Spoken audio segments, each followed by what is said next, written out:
Hey, this is Noble. Welcome to Inside of Trading. There's some music. All right.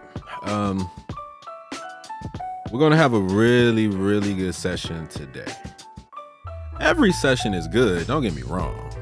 I love to give you guys new techniques, new ideas, share with you some things from my 16-year, 30,000 hour, a lot of pain, but a lot of joy journey. And there's just some things that I think I want to share tonight that I promise you, if you let it sink in, if you keep watching the channel, if you pull the tool that I'm going to show you, you pull these levels up, you put it on your chart, you take a look at it, examine what I'm saying. Don't just trust me, scrutinize it a little bit, pull it up, look at it, analyze it, spend some time with it on the weekend. I guarantee you, years from now, a decade from now, you'll still be using it. 20 years from now, you'll still be using it and it will still work. Because I love stats. So we're gonna have a really good time. I want to talk about key levels. I want to talk about your stocks. If you're in insider trading, I know you probably already saw the post. You already sent me your 2 stocks. I got my laptop over here. I got a ton of I didn't get a ton of stocks, but about a good 10 is enough, right? So today might be a little bit shorter. If you've been watching the last few, they've been going about a good solid 2 hours. This one's probably going to be maybe hour and a half ish. So let me pull up my notes as always. Thanks for watching. Matter of fact, let me know real quick. Let me know where you're watching me from. I'm here in Atlanta, Georgia. I was born and raised in Gary, Indiana, and East Chicago, Midwest. Went to IU, went to Clark, Atlanta to get my M.B.A. Still here in Atlanta, been in Atlanta for 22 years now. Wow, that's crazy, 22 years. So let me know where you're watching from. This is interactive. So if you have questions as I'm going through things, ask me a question. You're getting somebody with a certain level of expertise that is really, really, really hard to find, especially with my approach, because I'm always trying to use something that's grounded deeper than like pricing patterns and all that little cute stuff that like everybody knows that you can get anywhere on YouTube. I always want to try to give you guys the stuff that I know you won't see on YouTube unless I teach it, because there's just so much bad information on trading out there, right? So you're getting some pure, some pure information from somebody who really just wants to help make you a better trader, because I've been through everything you can imagine and back. I really have. So I'm excited though, because tonight, first thing I need to do, first announcement, I got 2 new live courses starting, 2 new live classes. I'm so excited. So I'm doing options for income. If you're like, I know a little bit about options, or you know nothing about options, maybe you're trading options right now, maybe you're struggling. A lot of traders are. It's normal. We all struggle until we really get the discipline, the skill set, a system down pat.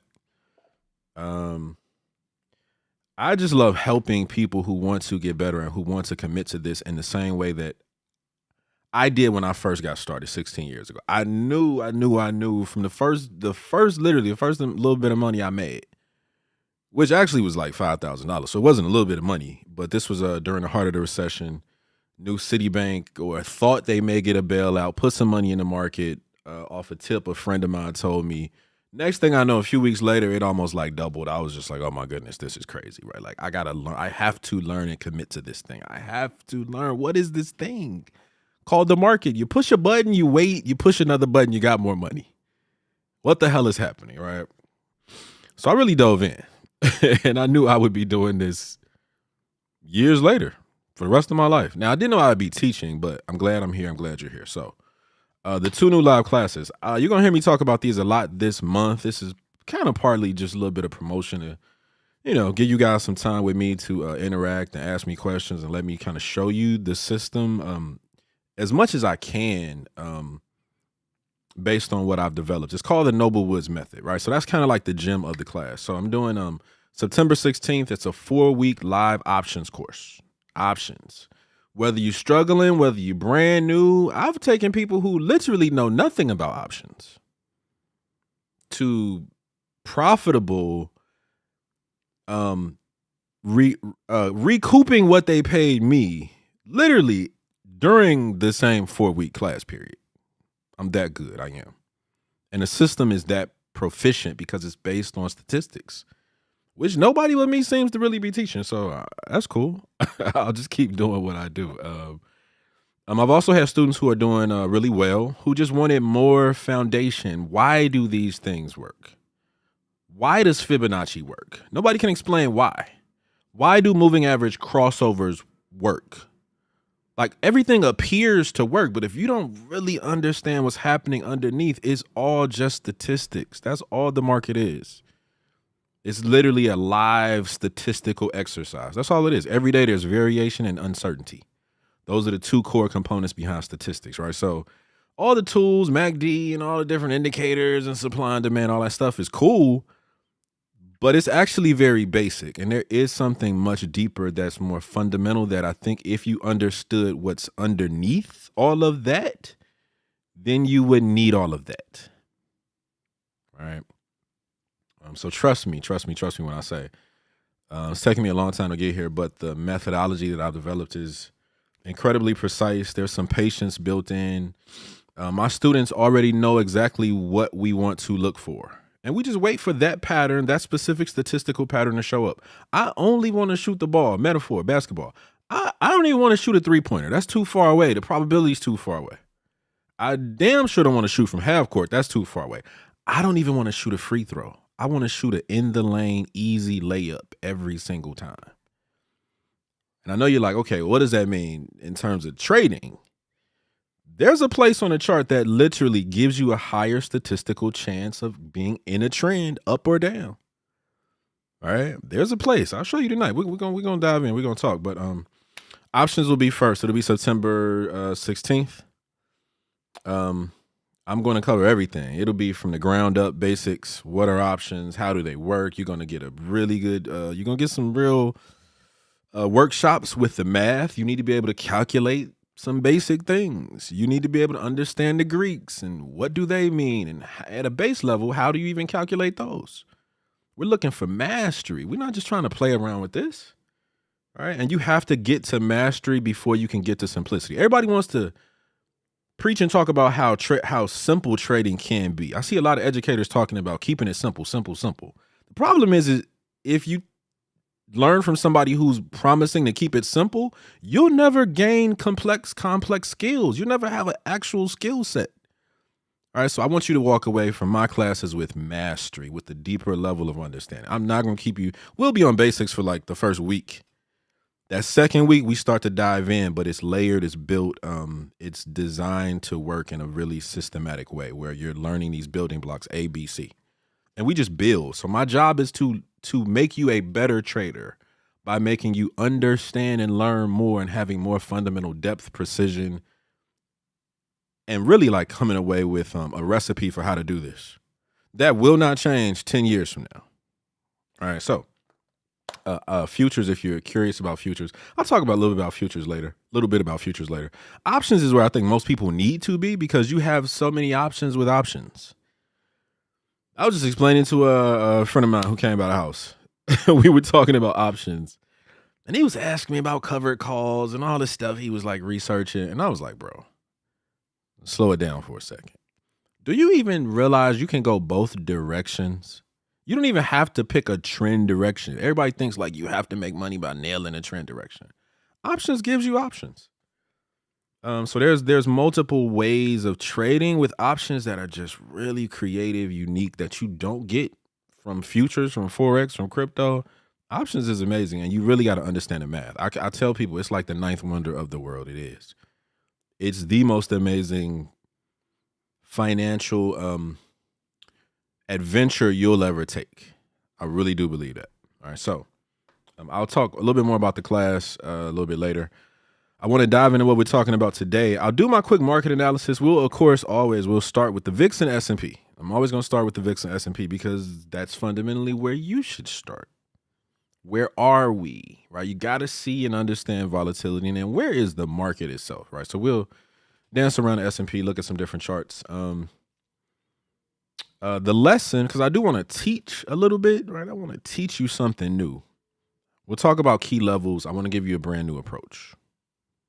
One indicator, one more sophisticated type of math that this indicator is using, but it works. It works. It works. It works. It works on everything. All right, so we'll go there, and then I'll wrap it up. Major portion of what we're gonna do today, I'll spend some time looking at you guys' stocks, the stocks you want me to look at. Cool. Okay. Let me turn my phone off real quick. Actually, I don't want to turn it off, but put it on do not disturb, just to make sure okay. So let's do this. Let's jump to, just move some stuff around. Okay. So I'm actually on the S&P, and let me even do this for a second. I'm not even sure you guys know that there's multiple ways to trade the S&P. So SPX is the actual S&P 500 index. All right, this is the index. How do I know it's the index? Because if I go all the way back here, that first bar represents 1928. 1928. That's how you know it's the SPX. All right, it's 28 to 24 for 96 years of data. It's 96 years right here, an entire century. All right, that's the SPX. What most people are trading and buying their especially if you're options trader, what you're generally trading is SPY, which is the ETF. All right, we go back 93. So they created this ETF in 93. All right, why? Because most people can't afford the SPX. The SPX today is $5,543. If you want about 10 shares, that's a bit pricey. All right, so the SPY is an exchange traded fund. Just think of it as a, for now, mirror copy of the S&P. And it's not perfect, but it pretty much is. It's going to copy its movements year after year, day after day, blah, blah, blah. And it's a lower cost. So you can put it in your portfolio and you can buy fractional shares of it every year if you want to, right? What is it? XSP? No, what is it? There's another one. There's like a mini. Let me see. I forgot the mini. This is the futures version. It's the /ES. All right, futures you're gonna hear me talk about a lot as you watch me a little bit more. And then there's the MES, which is the micro, which is a tenth of the price. So what's my point? There's multiple different ways to trade, invest, utilize the S&P. All right, what we'll be doing today, actually, let me see. No, I'll use SPX. Okay. So the SPX and the VIX. The VIX is the volatility index. I know you've seen my show. I've been talking a lot about the VIX. Volatility and fear. So think about this for a second. The market can only go up or down. So when we talk about the VIX, we're really just talking about when prices are coming down. That's when everybody pays attention. That's when you're going to hear it on the big shows, on MSNBC. And you'll generally hear people talking about the VIX normally. But when we have a spike in the VIX, is when people are going to, everybody and their mama is going to be talking about the VIX. All right. That's just how it works. And it makes sense. It's because generally speaking, matter of fact, let me go back and do this real quick. If we were to look at the SPX, and I go all the way back as far as I can, the indicators that I have on my chart, the only thing I have on my chart is a Bollinger Band. Got to go back and watch one of my earlier shows. I got a ton of content coming. I'll explain it more. But real quick snapshot, it's the perfect indicator to me because volatility is defined as a statistical measure of price dispersion. What is price dispersion? For now, Google it. Just think of it as like where price drops along a scale from 0 to the highest price. It's just where all those orders are coming in, right?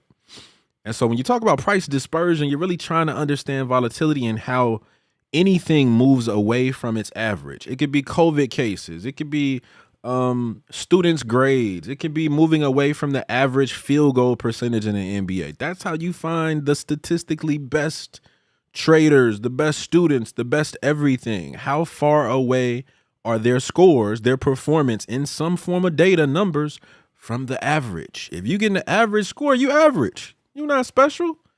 You average. Now, don't get me wrong. If the average is an A, that's great, right? But you want to be at a certain place. So this gives me, I think Bollinger Bands and this one standard deviation just really gives you the best way to always get the direction right and to have a statistical edge, because you're literally looking at statistics on the screen.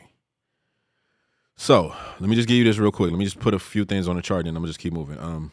You got to know this. The average is basically right here. It's the yellow line. Every time you see a Noble Woods chart, you're going to see that dotted yellow line. It's the average. You don't even have to ask, right? That never comes off my chart. I always want to know where the average is for a reason. I'll explain more as I go. The top band.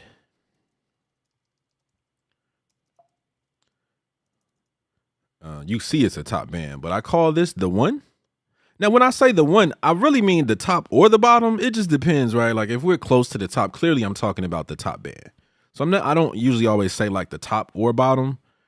But I will definitely say the one, because this is the one standard deviation away from the average. Now, if you don't know what standard deviation is, go Google it. Be resourceful. Hop on Investopedia. What the heck was Noble talking about? It'll make sense as I go, but I don't want to do like a deep dive into stats right now, right? So, and that's really it. There's this top band, the bottom band, and there's an average. What you'll notice, we're on the yearly chart. I'll do this really quick. What you'll notice here is the first bar on the yearly chart that got above that one, the top band, the one. It's the one. It's the one you need to know, the one you need to always think about and see. It's where all the uptrends happen. That was 1949. Since 1949, we had this 20-year bullish run, right? We pulled down here to what? To the 20, to the average. Price came back down to the average. Bounced off the average here, bounced off the average here. And then we continue to go up for another 20, 25 years of bullish activity. This year right here was 02. Right, so we had what do you call it? Bubble bursting, right? Creep on over. This real ugly year was 2008. You remember 2008? This is when the first time I started making six figures at Bank of America. I just got my M.B.A. I was worried about my damn job. I didn't know if I'd be able to keep it. People who were at the company 20, 30 years were getting laid off. I was like, oh, this is bad. I didn't know what I know now about trading. All we did was come back to the same exact low, really testing the average, but specifically, we went back almost to the penny. Same lows from 6 years earlier. How did you not see that? How did you not know? Why didn't the gurus on TV make that really clear? All we were doing was going back to the same place. And we bounced off those prices, right? Got back above the 20, and then what you can see is very simple. 2012, we got back above the one. That's where all the uptrends happen. That's where the easiest, simplest, most efficient buying happens. I don't want to say easy, but that's where price moves. That's where, if you want to be in anything that is making new highs and a higher high and a higher high and a higher high, even if you don't know it, you're buying and you're trading above the one, even if you don't know it, even if you don't understand it. That's what's happening. You're statistically buying at a certain level of volatility that's so strong. That's where all the higher highs are made, even on the year chart. Right? So where are we now? High above the one, which simply means strong volatility. Strong volatility. Okay, so I'm going to do this real quick. I'll go to a week chart, and I just want to kind of connect 2 points real quick. If I go right in here, this little pullback right there, what did we do? S&P on the week chart, pull back to the average on the week. All right. Right in here, Nice 10% drop correction. You just experienced it with me. If you knew my system, you could have saw it starting before the drop started. You'd have been able to manage through it. And even this move back up was honestly very lockstep, very forecastable. I won't say predictable. And it'll make more sense as I show you as we talk about the key levels, statistical key levels, a different twist on key levels. And I know this will be tough, but I'll say it for some of you guys. I know you love the 50. I know you love the 200 period moving average on a day or the 4 hour or the weekly. You really don't need all of that though. You really don't. Let me keep moving. I'll show you more as we go, especially when I talk about the 200, right? Because all of those, again, I feel like most of the most popular tools that people are using are just a lot of different variations on top of this statistical analysis that really just undergirds the market. You can't get away from the stats. You can't get away from it. Every time we're hitting a new high, we're only hitting a new high because you're getting enough volatility to make new highs. You can see that even before it starts on every chart, on every asset. Forever. If you know what to look for. So we had these two drops. Pull back 6%. We dropped about 10%. Right? You see those. S&P, you know where we are. Just real quick. I'm going to jump to the VIX. If we looked at the same periods, the same exact periods, actually, let me do it like this. What you'll see is both of those spikes were essentially, when price dropped, it was because the VIX was spiking. All right, so the VIX just gives you a really, really crisp idea, crisp clarity around what investors and traders are thinking about 30 days out.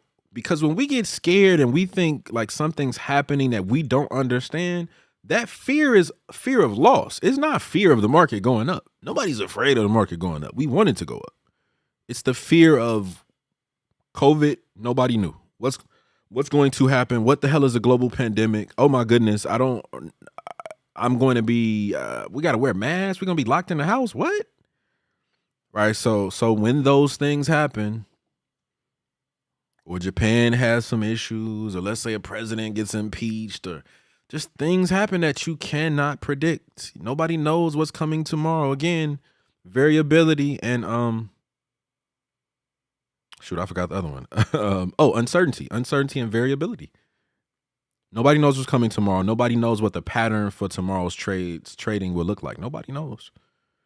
All right. So again, back to stats, right? Grounding us in stats. You can probably hear me say something about stats every single video.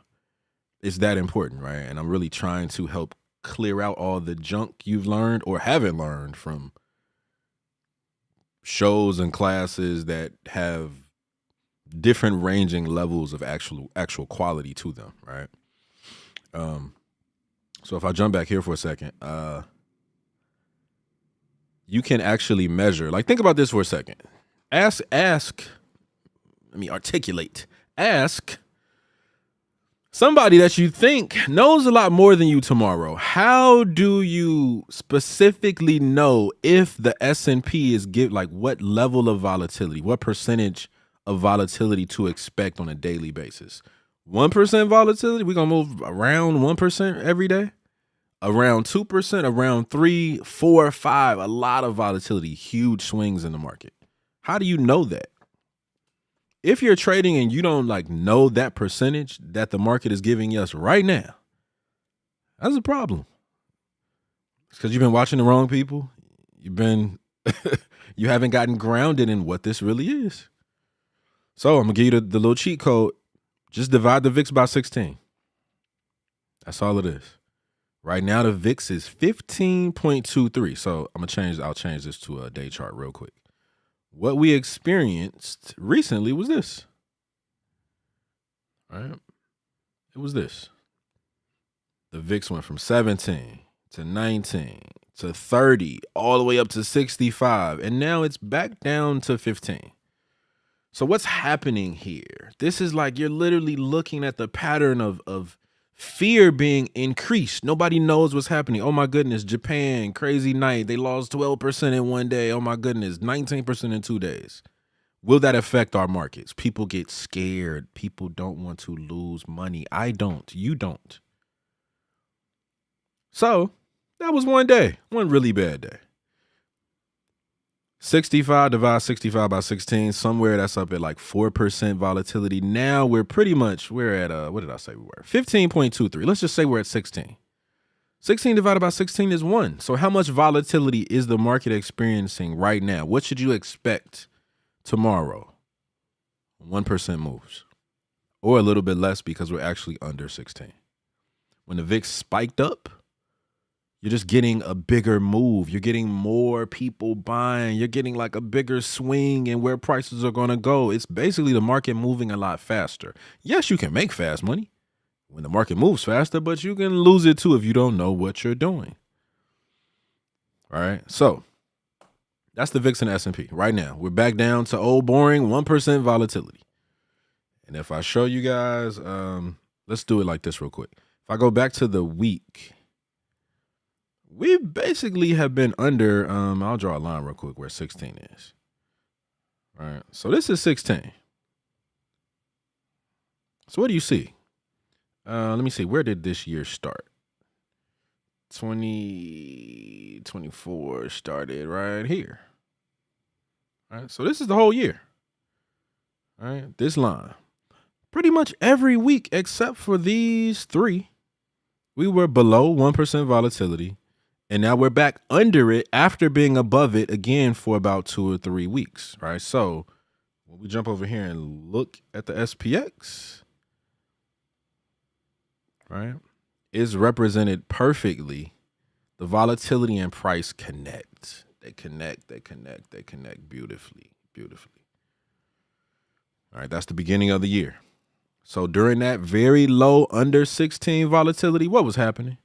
Price was just slowly going higher and higher and higher and higher and higher and higher. VIX spikes up, markets get a little shaky. People start buying puts, not expecting, not knowing how bad it's going to get. Crept back inside these bands, which is huge. We'll talk about that in a second. Went straight to the average. If you didn't know the average was right there, oh, you're missing it. You're missing how predictable, how easy, how simple it is to forecast what's going to happen. And all you need really is this one indicator. Don't get me wrong. I use more than just Bollinger Bands, but this really is like foundational, right? We made it to the bottom band the second time around. The volatility was stronger, got up to 4%. But again, once the VIX just kind of went back on down to 1% volatility, what do you see? Very clean, slow buying week after week after week. We've been hitting new highs all year. It's actually been a very simple year. 2 pullbacks. VIX told you it was moving before it even jumped up to 65. It already went from 16 to 21 to 25 to 30 to 30, right? So before we made this huge move up, the VIX was already moving, right? So that's why you gotta really lock in with the VIX and S&P. You gotta lock in with the VIX and S&P. Let me go to a day chart real quick and get rid of this huge circle. Actually, let me check one thing real quick. Oh, there we go. Oh, okay.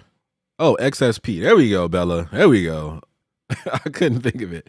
XSP is the other quote unquote smaller, but just another ETF that basically trades the S&P again, right? So, XSP. Let's see. TS, whoever that is, what's up? He or she said, "Can you look at SoFi in the video?" Yeah, I will. Let me make that list real quick. SoFi, the video. Let me pull it up over here. See what everybody said.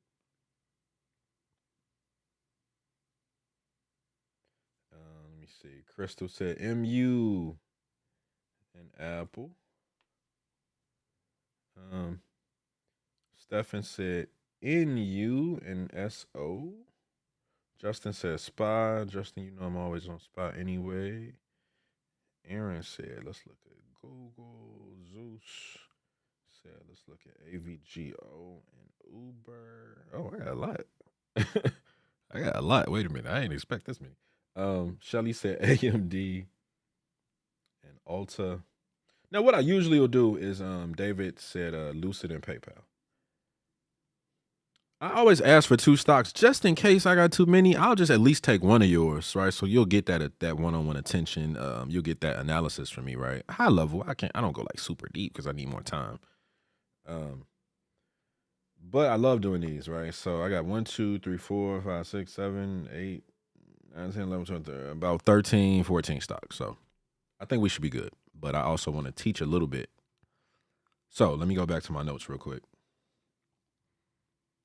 I told you about the 2 new live classes, options and futures, options for income. The futures formula, it really is a formula for futures.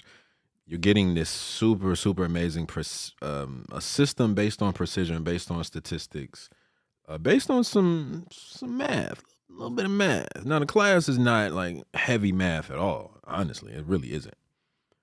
But there is a reason, a method to the madness, right? And there's a reason I really do believe I have created the most precise, most accurate, most efficient way of trading. This literally should be what business schools around the world teach. It should be taught this way because you learn statistics in every business school. It's a part of the curriculum anyway.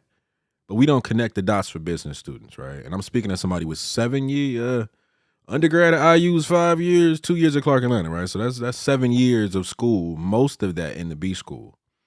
And they didn't really prepare me to be a trader or investor, technically, although they did, right? So this really is like, this is the approach. It's the way. It is. Everybody can learn it, right? So options for income, September 16th. I'll tell you guys how to get the details, full details, right? I'm just kind of giving you the promotion right now. Futures formula coming up October 14th, 4-week classes live with me. Right? Get a lot of hands-on time. We talked about the high-level market analysis. You should always know where the VIX is. Any point, any of you guys watching me from here out, if you watch this one, I should be able to say, yo, what's the volatility at? Like, where are we at right now? What percentage should I expect tomorrow based on today? All right. Just where are we at?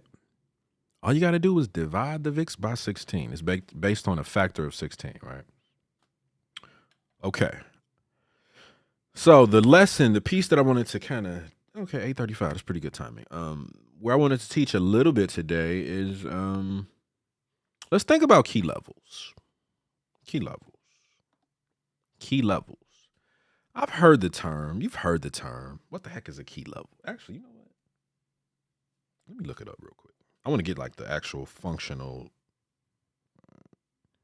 if there is, on Investopedia. I want to look up what Investopedia says the key level is. What the heck is a key level? Okay. Here we go. This is really good. Investopedia defines key levels as price levels. So key levels are key levels we're looking at because all we care about is price. Right? You have to master volatility, price, everything we're talking about to be like a really dope trader, really great trader, to be profitable consistently year after year. Right? It's a lot of work. It's time. It's all of that. It's a profession, but it's life changing. Right? I wouldn't go back to my corporate gig making $112,000. If you paid me $112,000 a month, I would not go back ever. Nah. All right. So I know you're probably here because you're looking for freedom, like most of us, right? So, but the freedom comes at a cost. All right. There's a cost to it. Investopedia defines key levels as price levels, such as support and resistance levels. You know what support and resistance is? We keep bouncing off of 100. We won't go any higher than 120. Support and resistance, super simple. I've taught middle school, literally, I taught middle school kids that here in Atlanta back in like, what was that, 2008? No, 2010, 2011, before I was even teaching adults. All right. Traders can use these levels to enter or exit trades. Every time I do a consult, whenever I'm talking to somebody new and I'm like, what do you need help with? You've paid for this $10,000 class. You've been in these clubs. You've watched all this content. You've gone to festivals about trading. You spent tons of money just trying to learn. What do you actually need help with? Oh, well, no, I don't really I just need help with my entries and exits. What? Entries and exits mean you have no system. As soon as you say I need help with entries and exits, you might as well be starting from scratch to me. I don't care who you are. I don't care how long you've been trading. If that's the need, I need precision with exactly knowing what shapes a trade, what constitutes a trade. If I pulled up a chart, can you show me every trade that you should have taken? You need a system and rules and criteria to even be able to show you that. All right. So when people say I need help with entries and exits, you're basically saying to somebody like me, you don't have a system, which is cool because that's what I do. I teach you how to look at it the right way. So traders can use these levels to enter and exit on trades based on how the price reacts to them. For example, if price breaks through a support level, traders may see it as an opportunity to buy in or take a short position. Oh, that's such a good line right there. Think about that. We hit a level that we've been bouncing off of for the last 6 months. How do you know when price is going to go through it versus when we're going to hit it and bounce? Like, how do you know? That's the problem with support and resistance. That's the problem with supply and demand. I, like you, I've studied it. I've learned it. I can draw your support and resistance levels, supply and demand. I can do all of that. It's too basic. It literally does not really give you the type of precision that's based on something mathematical. Probability, a higher chance of knowing whether we're going up or down. Right. So let me just jump back over to where I'm going with all of this. Let's go here. Actually, let me see. I gotta find the right chart real quick. SPY. I mean, I could use any chart, but oh no. Let's PayPal. Let me see. Let me find something that's got it was just the darling of Wall Street and it's just gotten beaten to a pulp. I like showing y'all those charts. Right? It's too easy to show you everything that's nice and pretty that always works. No, let me show you something a little chaotic that went from oh my goodness, this is the world's greatest stock to it's trash now. Which, as you can see on this quarterly chart, PayPal is probably a really good example. So I'll stay here with PayPal for a second. And then I'll say this too. So I got a buddy who I love him to death. I won't say his name, but he knows who he is. Every time we talk, every time he shows me his charts, I literally crack the same joke. And I call him Spider-Man. Why? I grew up on, Marvel, X-Men, all of that stuff, right? I just I'm a big kid. Spider-Man, think about if you really just kind of think about Spider-Man for a second, what do you think of? What represents Spider-Man? Webs. What are webs? Lines, white lines. Every time I look at this dude's chart, it's literally 75 lines everywhere. Everything's a key level for him. Every single price means something to him based on the last 6 years. I mean, it's just lines everywhere. So I always joke and be like, you just been shooting webs, bro. You've been shooting webs everywhere. Nobody knows what you're doing. I cannot look at your chart. I don't even know how you see the candles. There's so many levels on your chart. All right, so you might be that person too. All right, you may be that person. So this is for you. I'm going to go back. I am using what I call the perfect indicator. It's a Bollinger Band with a +1 and a -1. Got to make that little tweak. If you don't know how to do that, just click on it, right? You go in the Bollinger Band. It says number deviation down and up. This is -1 and 1. You got to make that. The default is 2. 2 won't work. 2 is what all these bad educators teach. It doesn't work. It's too far out. I don't want to go deep into it, but trust me, it's the wrong deviation. 2 is for a different reason. 2 is for counter trending trades. It's different. 3, different reason. 1 is the key that you need. Just keeping it simple. 1 will give you all of the uptrends are always going to be above the 1. And the downtrends are always going to be fundamentally underneath the 1 as they gain true strength. All right, so let's do this. Let's do this real quick. If we're here, what I want you to think about is the only levels you really need is this top band, the average, and the bottom. That's all you really need. And you don't have to draw it on your chart if you use the tool because it's already on your chart. All right, what I can tell you, factually, it's a fact. When price is really, really, really high, as we were getting really strong volatility July 7 of 2021. July of 2021. When price is like floating way above that top Bollinger Band, it's where the strong volatility is. All right. So let me just make some little notes. I'm gonna take my time. I ain't gonna rush. I'm not gonna rush this one. Right. So the strong volatility that you want, it's always right where those higher highs are going to be created, where price sustains a certain level of buying and volatility. It's always above the 1. Always. For the same reason, think about this though. For the same reason, where you want to buy is always above the 1. Or I'll say it this way. Where you really should be comfortable that you're going to make more money, where there's a higher chance of you making money, is above the 1. In the same way that if you plotted, I don't know, M.B.A. players' scores, the best 3-point shooters are not at the average. They're way above the average. It's the same thing. You want to be an amazing trader, you got to buy amazing prices. You want to be an amazing 3-point shooter, you need to be better than the average. It just works out that it's just a fun metaphor. I try to find these metaphors to like make it simple, Oh, I wanted to take this arrow off. That's what I was trying to do. I'll make this larger too, 72. Okay. All right, so this is strong volatility. Strong. That's why new highs, ranging for a couple of quarters. But still uptrend. And think about this. I'm on the quarterly chart. So think about this for a second. Because I know a lot of you guys don't even look at quarterly charts. You had 1, 2, 3, 4, 5, basically six quarters. So that's what, a year and a half of strong volatility on the quarterly chart. If you really once this sinks in, if you get what I'm saying, when you have strong volatility on these larger, bigger time frames,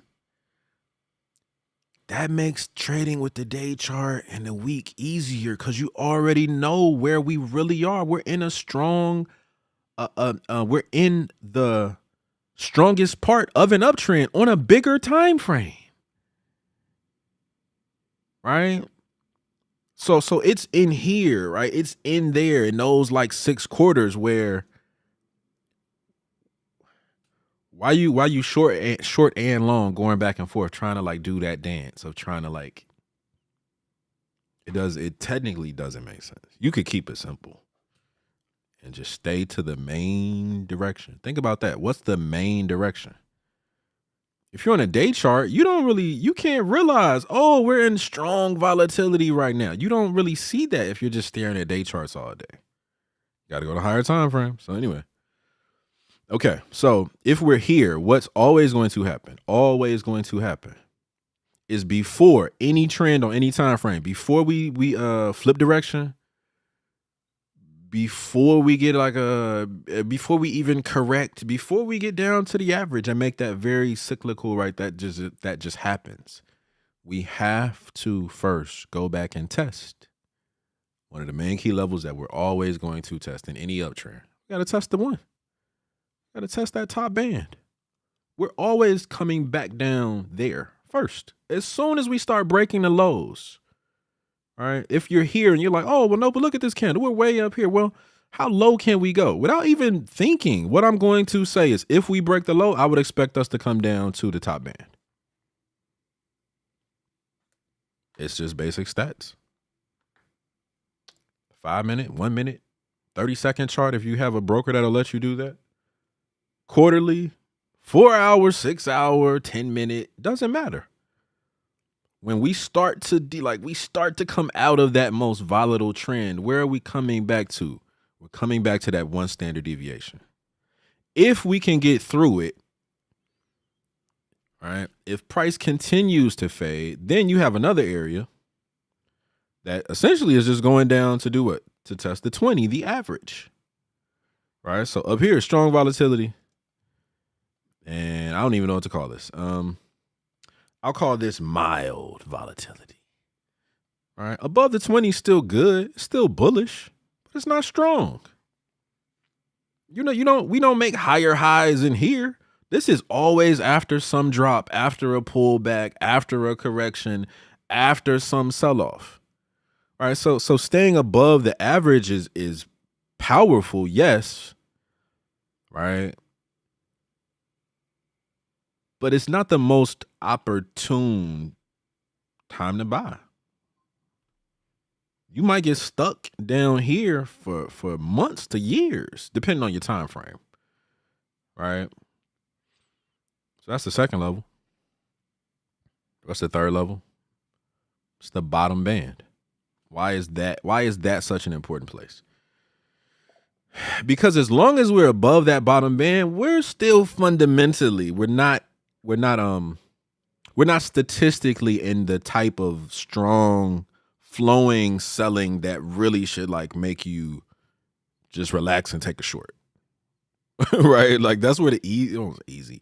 That's where the simple shorts are. Oh shoot. I did all of that and I wasn't showing y'all my screen. I hate when I do that. Dang. Okay, well, hopefully you were digesting it as I was saying it. Strong volatility up here above the 1. All right. Made this highest candle. When we broke the high of the highest candle, I'm always like, we're probably going back to the 1. Probably. We may not. But if we do get a nice pullback, we're just going back to the 1. Happens all the time on everything. If we can get through, if we can close back inside, and think about it for a second, like, when price gets back inside of that, these bands, when price gets back in there, it's almost like I got all these cartoon examples in my head. I'm gonna go old school cartoons. It's like Popeye. Popeye eating his spinach above the 1. When he's just normal, regular Popeye, not that strong, that's literally back inside the bands. All right. For my Dragon Ball Z folks, Super Saiyan, you want to go Super Saiyan? It's above that 1. That's where price is strongest. That's where you transform into something else. That's where price can just literally just go. Right? That's where you really if you're long, you don't want to miss that move. All right. If we pull back inside the bands, yes, there's still some volatility in there. We still for sure are above the average. We're still bullish. It's mild volatility. It's not necessarily get your butt in this trade and make some money volatility. And again, the only way we can be inside of these bands is we had to just come from a place of higher volatility down. So it's always a pullback. It's always a correction or a recession. Inside the bands is always after, if we're going like from left to right? It's always after a strong uptrend or after a downtrend. Right? And I technically could say that under this band is also strong volatility, but as you know, then it's like, this is where we have strong bearish volatility. All right. Top band, strong bullish volatility. But those 3 lines, an average, that line in the sand, top band and bottom band, that's it. That is literally giving you a picture of volatility that will never change. I could trade Forex tomorrow. I don't even trade Forex. I could use my system to trade Forex tomorrow and be better than probably 95% of Forex traders who trade. Because this is stats. It's It's not going to change. It doesn't matter the asset. It's just numbers. Like the statistics behind this don't care what the asset is. It doesn't matter if it's shares or pips, right? Stock, crypto, none of that matters. The asset literally doesn't matter. Right? It's the analysis, the sophistication of the math used to dig into the data. All right. Okay. Let me pause for a second. Pause for just a second. Let me see. I figured I was gonna have some comments or something. Okay. Bella said Peloton. Is that Peloton? I ain't looked at Peloton in a minute. Peloton. Crystal Williams said bullish for how long once it gets above the one? I don't know. We can be bullish for 30 years. Right? That's the beauty of it. Is that's always where my longs will be. Like, y'all realize how simple, like all these years into this now, like there's only 2 trades I teach in my class. There's a reversal, right? And that has some specific criteria that I wouldn't even try right now to like just teach y'all, because it's just, right? It's the reason I do these 90-hour classes, right? Because there's a lot to really pull out the clearest of what you need to know. So reversals are a little bit tougher, I would say. But these trending trades, it's either a reversal or a trending trade. Those are the only 2 longs you're ever going to take. You got really down that real low somewhere, and people always trying to buy the bottom. You really just caught a reversal back up. Or you're buying when price is higher. Now they're talking about it on the news. Everybody kind of knows, but it's a great time to buy because everybody's buying the thing. The tough part is people don't know when trends end. When does a trend end? When is it starting to end? As soon as we creep back inside the band, that's when the strongest part of the trend is ending. Right? So Crystal, let me do this for a second. Oh, there we go. What am I on? I'm on PayPal. I'm gonna come back to PayPal real quick. Yeah, I'll just go back to SPX again. Right. Let's go to year chart again. Longest, cleanest piece of data. All right.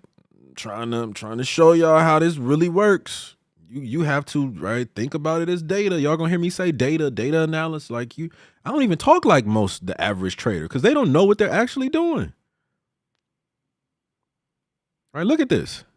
That first year was 1949. We got above that one band. Nobody knew. All right, so we can go back here, Crystal. This is the first year, 1949. All you know now is we are fully above. We're in what Noble Woods taught me is this is where strong volatility occurs. How long can the S&P stay bullish on a year chart? Let's count. There's 1 year, 2, 3, 4, 5, 6, 7, 8, 9, 10, 11, 12, 13, 14, 15, 16, 17, 18, 19, 20 years. 21. Peak back inside, almost hit the 20 on year 22. 23 popped right back above 24. 25, we finally closed inside the band. 25 years, Crystal. That's how long we can be bullish. Or think about it like this, 25 bars. So if you're on an hour chart, yes, you can get 25, 30 hourly bars doing nothing but going higher, pulling back a little bit, coming to the 1, and then just going back up. Nobody's really getting out. Everybody's still right. We're just so we'll pull down again. All right. Where's the key level 1? Right here. Where we keep during this entire period. Think about this. During this entire 25-year period, like what's the level that price is bouncing off of?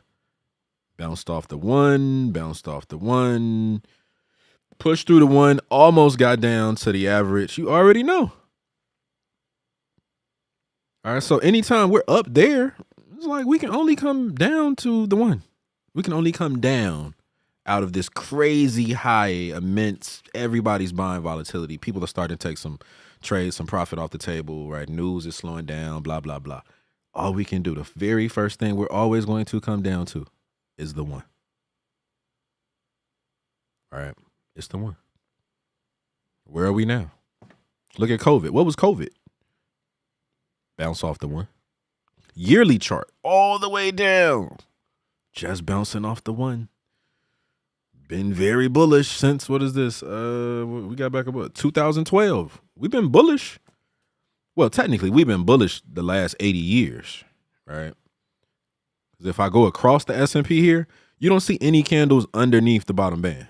So to me, we've never had a bearish year. Statistically, on the year chart, we've never been bearish. Ever. All right? That's why long-term investing works. Because statistically, we've never in the last 80 years gotten down to those prices where the volatility tends to mean we're going to go lower. We've never even seen real bearish years on the S&P. Why so many folks afraid to invest? People don't break it down. Okay. Let me go back to PayPal because I do want to fully make that point with PayPal. I was on the quarterly? I was on the quarterly. Yeah, I was on the quarterly drawing this stuff out. But see how we made such a big move up and such a big move down? I want to change the time frame now just to show you, right? And this is where I don't know. I don't even know how to explain this. But this is just honestly where God, I would say, just blessed me to stumble upon and kind of see all of this. This system I've created is really powerful because it aligns with every time frame. Like the same thing is happening on every time frame. So if you can master one time frame, you technically really are like starting to master all of them. It's just in class, I got to make those connections so you can see how the day and the 5 minute connect, right? And there's a ratio there. There's math. There's a 1-to-5 ratio. 1 minute, 5 minute chart, 1-to-5. The daily and the week chart, 1-to-5 ratio. They're the same thing. All right, so let me change the time frame, which will change the picture, but it's still not changing the overall what happened. PayPal shot up like crazy. It made these highs of July 2021. We have dropped and fallen from grace. It dropped. Let me see the actual percentage. It dropped all the way down about 85%. I'll lead a line on the chart. All right, so 85%. So let me change this from a quarterly. Let's go to a monthly. All right, now we're seeing something. All right. So let me take all the, actually, no. Let me take those levels off. Strong volatility is still strong volatility, even on a different time frame. Same thing. All right. The mild volatility is there. The 20, the average was right there. All right. And then again, that strong bearish volatility is now where? It's down here.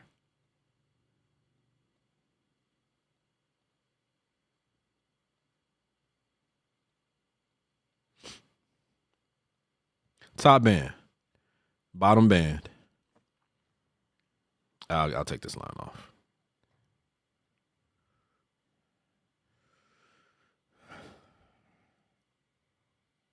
So that highest quarter, right, was these 3 months.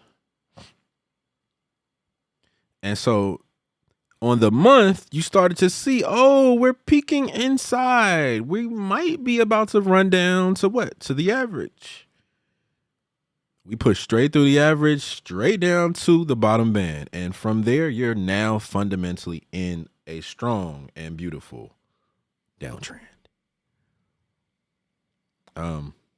So those are like the different, I'd say, layers of volatility, right? Strong, mild, right there at the average. You don't know. We might go through the 20. We might not. I don't know, right? We can do anything right perfectly at the middle. It's like playing basketball. You're standing at half court. Now, you would think, again, the team that's been winning the most probably is going to get the ball and right be able to win again. So that's pretty much all of this uptrend was Bulls winning. But once we get back to the 20, we're at the average. We're at half court. They might get it back and score again. Probably will. But teams steal the ball, and it's just like a basketball game. It's the same. It's like a perfect metaphor for basketball. It really is. Right.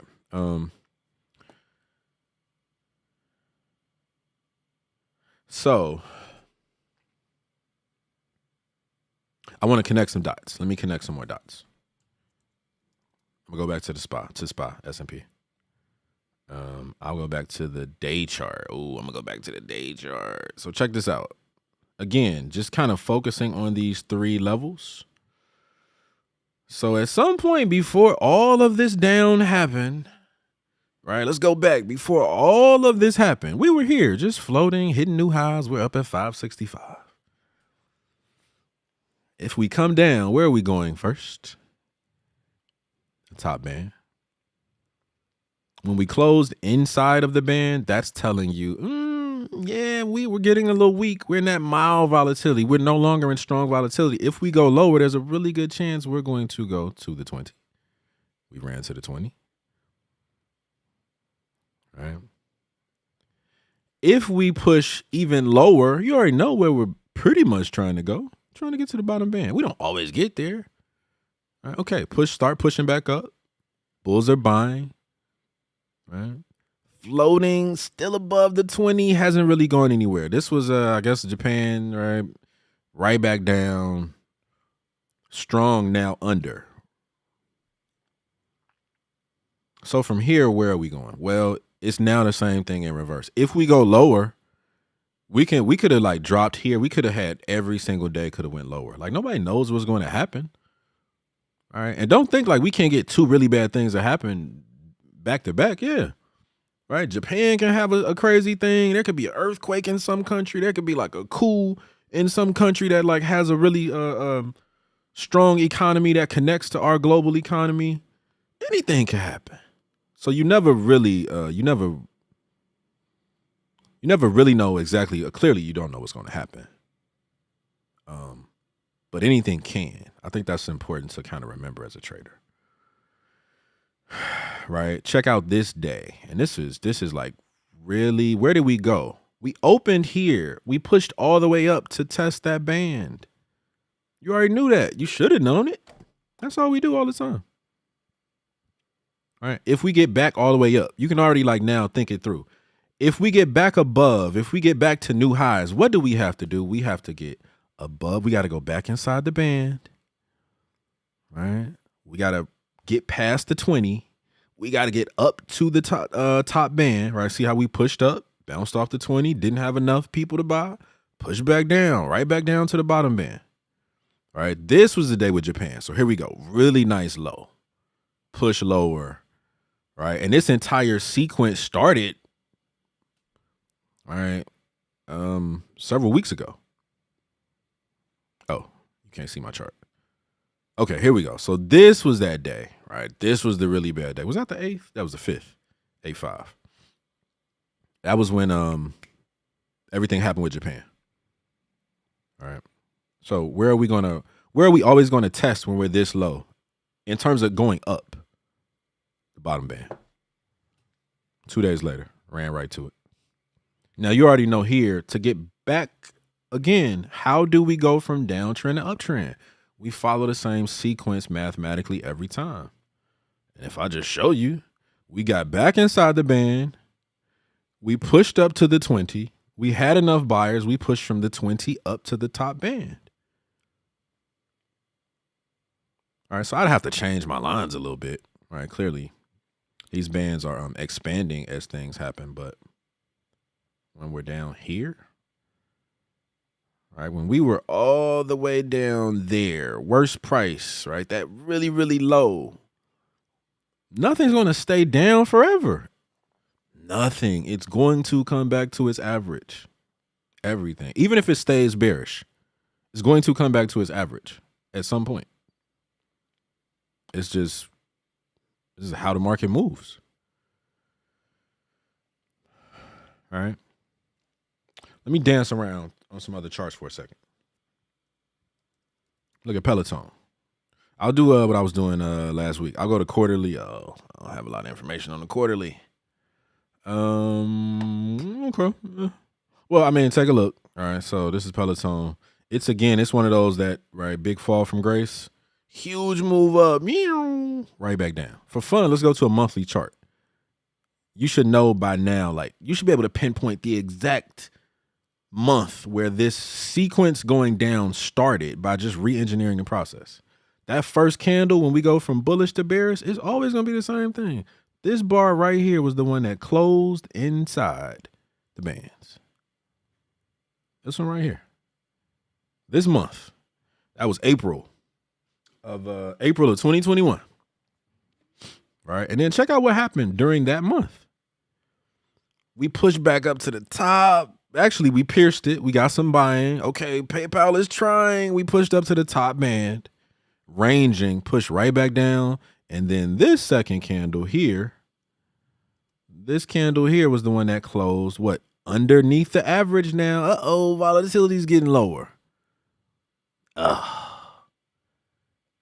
Pushed up to test what we already know we are going to test. So we tested that band. We tested the 20 here. Where were we going if we could not get enough volatility to sustain? We're going right back down to the bottom and to start a downtrend. Right. I used to always say that recessions are really just downtrends on a month chart. But I think it might be a little too complex. Because you got to like almost really, really know my system to like fully process that. But that's really all that happens. It's just the downtrend. Recessions are literally just downtrends on a month chart. Right. But it's downtrend defined the way I define it. Right. Underneath that negative one. Let's do this. Let me should I do that? Well, hold on. This is Peloton. Let me look at the week real quick. Week in a day. Peloton. So unfortunately, it's just still getting beat up. Right? When you can draw these really nice, clean, pretty trend lines. Look at that. From those two dots. We just they're struggling.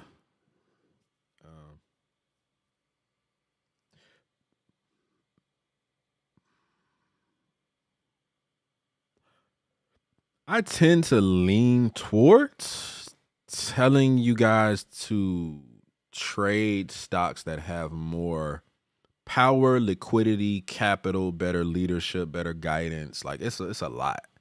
So I know often I will like look at a stock like this and say, I don't like it. It's not that you can't make money trading these. It's just I think if we could like really be patient and sit back and ask for like make a list of everything we want in a company. It's everything I just said. It's good leadership. It's good guidance. It's great products. It's earnings that like every earnings they're making money. So the chart actually does reflect a really good company. They really do. I'm not just thinking about the technicals.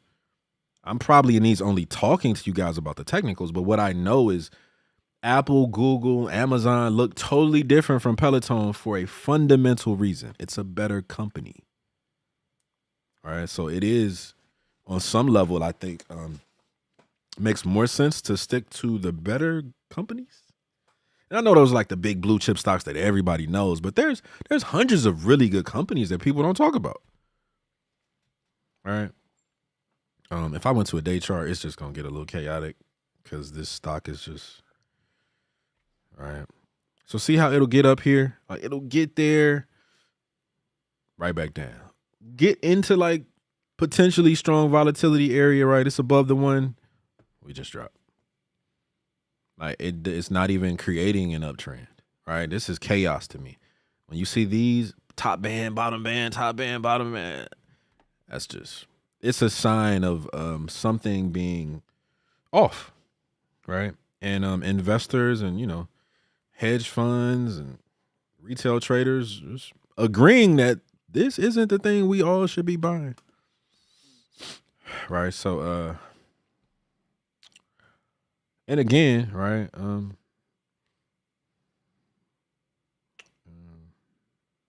Yeah. Oh, I'm sorry. I did it again. I was showing the day chart. A lot of chaos above the band, back down, under, peeking across, trying to start an uptrend here. Nope.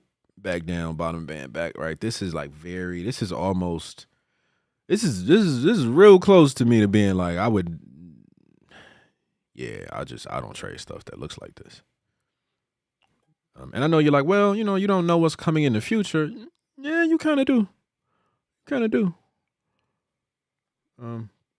Most companies aren't going from like, strong 18 months of uptrend or just 18 weeks of uptrend matching up with the S&P to then just falling off. And that's almost probably the simpler way to think about it. This year S&P's been beautiful. If the stocks you're looking at don't match that, then I think you're just making it harder than it needs to be because you just want to trade that stock, which is cool. Trade what you want. But this is a game of probability. So I tend to stick with the stuff that looks like the S&P. Okay. So far. Quarterly chart. Oh. I gotta go down. I'll go to a week chart. So far it's been just, I don't know. What was this high? 11. We back down to 6. Week chart, I'll zoom in a little bit here. So see these red dots right down here, those red dots on the squeeze? That's actually telling us that Bollinger Bands, a different calculation, but still some Bollinger Bands in how that indicator's working. But that red dot means that we're now getting like less than normal, really tight volatility. So you really should not expect a trend when you see those red dots. What they generally mean is we're going to bounce from top band to bottom band for a while, ranging, and eventually we will get a nice move out of it, up or down. All right, but right now on the week chart, all you really can expect pushes above the band, right back down to the 20. And matter of fact, think about this. All right, we went from the bottom band way up here, crossed the 20, got above, strong, not enough buyers to keep it strong, dropped right back down to what? To the 20, bounced off the 20, tried to buy again, came right back down through the 20, through that bottom band to test these lows. And from those lows last week, we pushed right up to do what? Test the bottom band, and now we're at the 20. Like all we're doing is touching those 3 levels all the time. And whenever we get above or below and you have the red dot, I don't want you to do this. Don't do this. I don't want you to do it. But if money was no option, you just had unlimited resources and you really wanted to throw yourself into like the hardest part of trading, you would try to counter trend trade this. So when it goes high, you actually should be shorting it because we don't have enough volatility for it to go higher. And those red dots are telling you something based on Bollinger Bands, which are based on standard deviations. Right. So you really you got to be careful with these. Whenever you see those red dots, it's just like, probably just going from top band to bottom band. This is more of a counter trending market because there probably is not going to be a trend. All right, so that's where SoFi is on the week. I won't even go into the day because just giving you that weekly perspective tells you enough to just know. Probably just going to see this up and down for a while until something catapults them out of this and gives draws more volatility, more buying from us, right? And the big hedge funds. Okay. So far, Nvidia is always fun. I should do I need to do like a whole hour video on Nvidia. Let me go back to quarterly charts for a second. So look at Nvidia. Look at Nvidia right now. Quarterly chart. Look at this.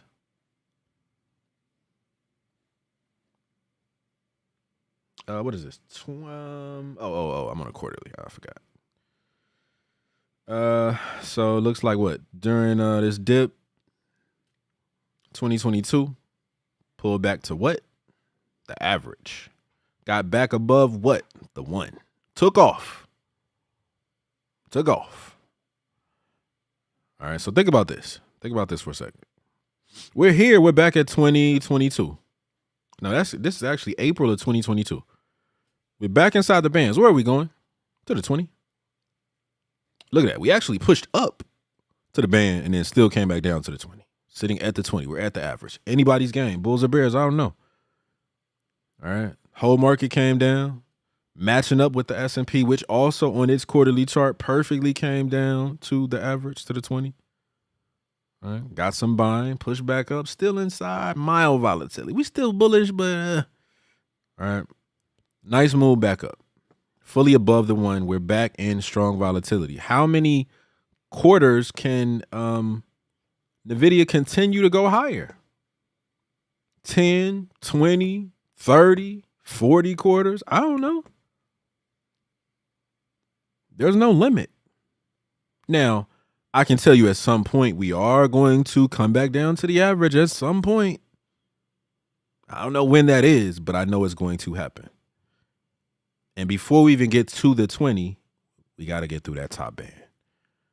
All right. April, July, still above. That major move that pushed us up to 1,000 before they before they did the stock split. All right. Where are we now? Inside of the last bar, which is still floating in strong volatility. This is like the strongest, fastest company in the world. I said it the last time. This is like Shaquille O'Neal with Iverson speed. You know, that's an amazing, that's a scary image, right? Shaq that fast? What? Oh my God. All right, so this is where NVIDIA is, all right? It's up there. Strong volatility. You already know it's strong volatility, but now you know how to actually look at it and see. All right, somebody says, oh, this one stock is strong. The volatility is strong. If it's not above that top band, it's not. Not fundamentally. Not the action of price right now in the moment. No, it's not. It's not there yet. All right, let me go to the week chart. So probably should look just like the S&P, yeah. All right, I'm looking at the S&P when I look in the video. Same period. Now, it didn't go as low. So on the S&P, we actually touched that week of 415 when the VIX spiked up to 22. We actually touched, right? We got to the 20. This thing's so volatile, it didn't even go that low. Right, and then again here, what happened right in here? Crept inside the band, ran down to the 20. Japan's crazy news. We dropped down. Still very bullish because once again, think about it. Think about this quarterly chart. Matter of fact, let me do it like this. This will help. I'll put a circle here over this candle, and then I'll put a circle back here where the 20 was. But this is the week chart. This is why I always do this multiple times. Like I jump different time frames. I know it's probably a little unsettling to a lot of you guys who are new. I don't care. My goal is to like help grow you, not keep you on these simple basics that will never make you money. I don't want to keep you basic. The goal is to add complexity. So you just got to get used to me jumping around different time frames. Welcome to a more advanced level that a lot of people can't do.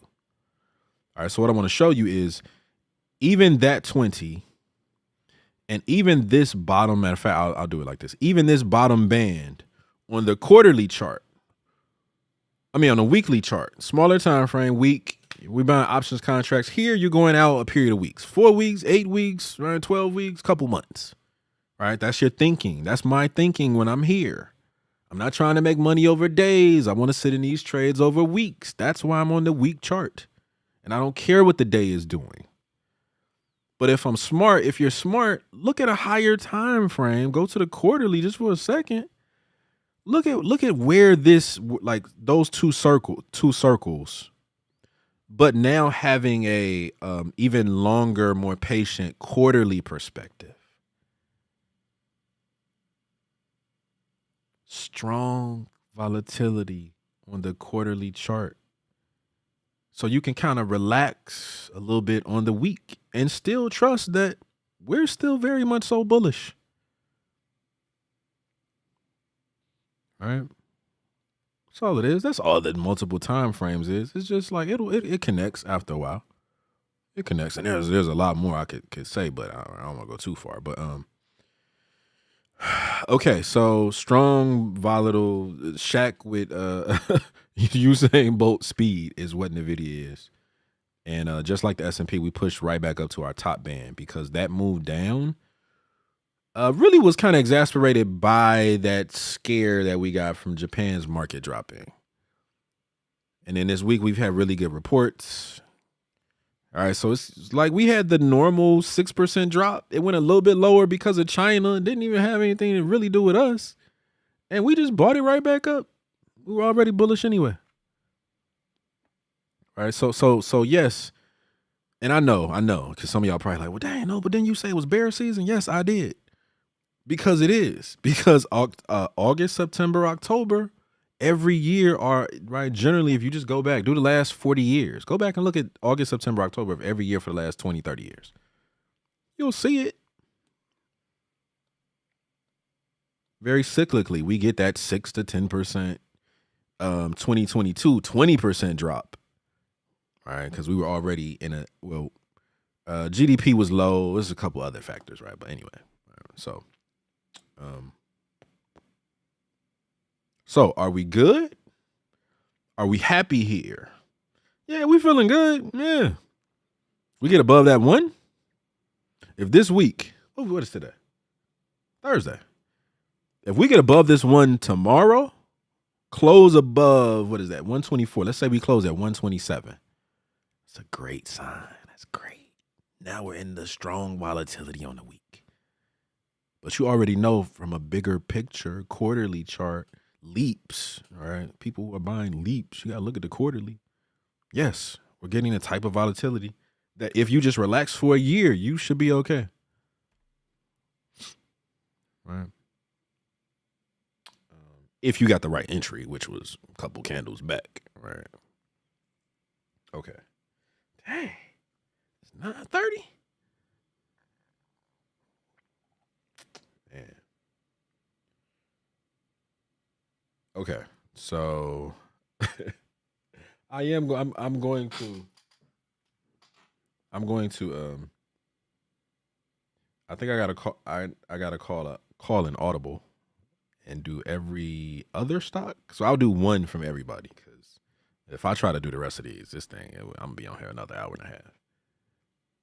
I love y'all, but not an hour and a half. Okay. Let me see. MU. Let me just do it quick. Go to the quarterly. Where we at? Take everything off my chart.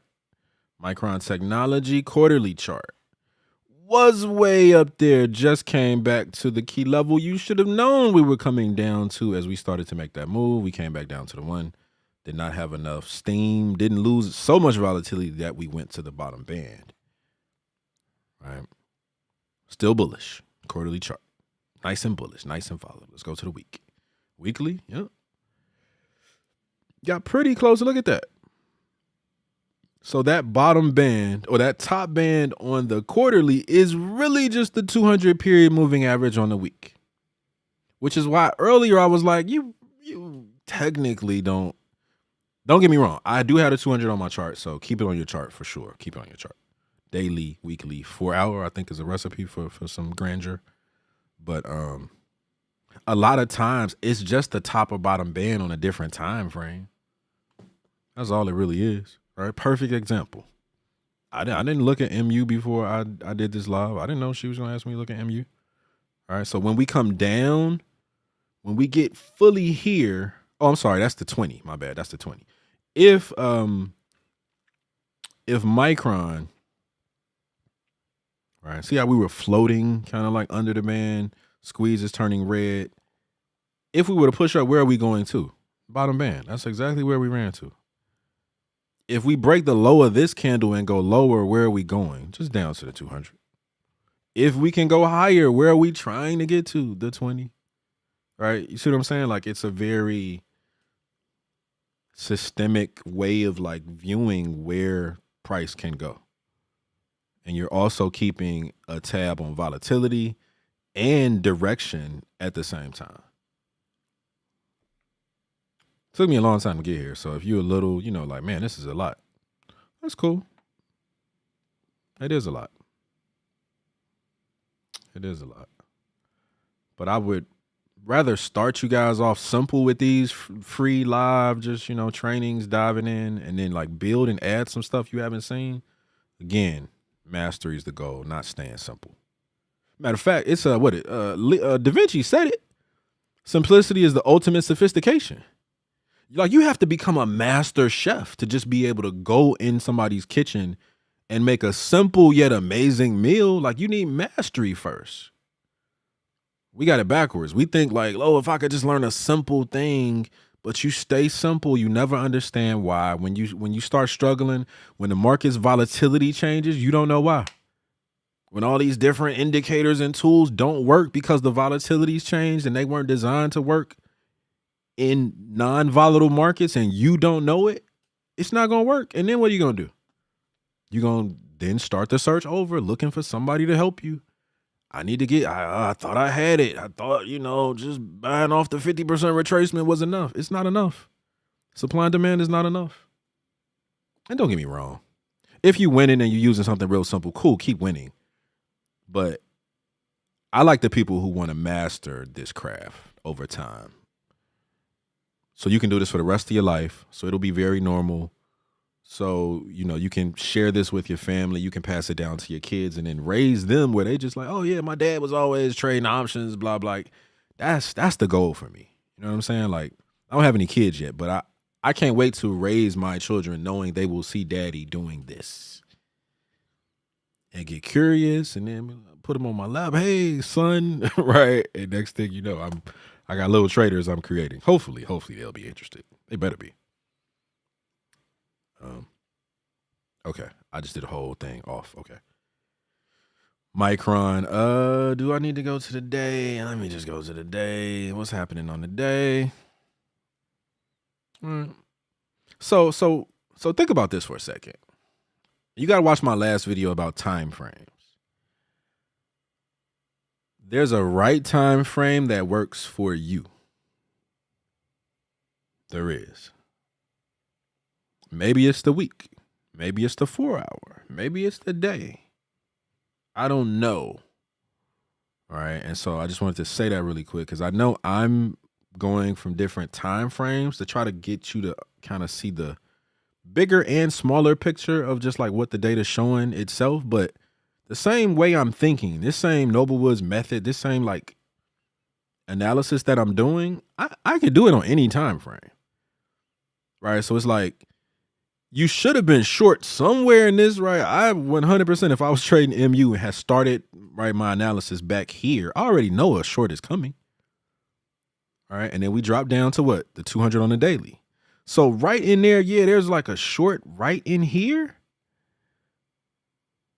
Right. Sure. There's a short right in there. But on the week chart, it doesn't really look like a short. Now it's that inside area where I expected price to just come down to the 20, maybe go down to the bottom band, right? So each picture is different. But once you learn like a really great system, then you just stick to the time frame that works for you. That's all. That's all. And if you've never considered, like, why do you use the time frame you use? Yeah, think about stuff like that. Whew. SO, Southern Company. I forget who asked me to look at it, but I'm going to look at it. Okay, quarterly chart. What do you see? Do the analysis for me. Quarterly. This is a COVID. Bounced off the 20 right there. Right, got some bounces here on the 1. Just kind of, all right, riding it. Push lower. Tried to get to the 20 there. Tried to get to the 20. Actually tested the 20 there. Tested the 20 here. Still bullish, right? Never went below. Not one of these bars since COVID has been below the 20. We've been in strong to mild volatility this entire 4 years. And as you can see where we are now, way above that top band, strong volatility. You don't even have to blink. You know it's strong volatility. All right. If I go down to the weekly, all right. Now you're seeing something, right? So that weekly 200 again. I love this weekly 200. I know I was talking crap about it the 200s earlier. But this, all of those, almost like perfectly, well, at least not those, but these last 3 circles that I drew, which were bounces off the 20, it really was just coming down, testing the 200 on the week, and we got that push back up, right? So if I wanted to trade this, I'm not saying you should just blindly buy off the 200. No, that's not what I'm saying. You should know where it is. But what if we went lower? Right, that's the truck. And I've done that before. I've done the whole, like, oh, just buy at the 200. I've done it before. You just buy at the 200, expecting it to go back up, and price just keeps dropping. Right, that was really before I had the type of grasp of volatility that I do now. If it's going to bounce back up and make a really nice bounce, there will be an entry. For sure, 100%, there will be an entry. And check out like what happened. Every single time we went underneath the bottom band. And before we can get bullish, we have to do what? Got to cross the bottom band, got to cross the 20, got to get to the top. So the market, I think if you can learn to see it this way, there's a patience that I've developed that I'd really try to help people to also cultivate, because nothing happens as fast as you think. Like, again, this whole period, we just dropped, the market is back up, like all of this craziness that just happened in the last few weeks. It went through a very systematic process, but you just don't know the steps. Right? So you can always be in front of it by re-engineering what's happened in the past for literally the last 90 years. The market's not going to change, right? Like these levels I'm showing you and like how they interact and go from uptrend to downtrend, it's the same thing on everything. All right, so week chart, look at this. Finally got above, strong volatility, right? Peaked inside the band for just a second. Did we ever go lower? Nope. Right back up.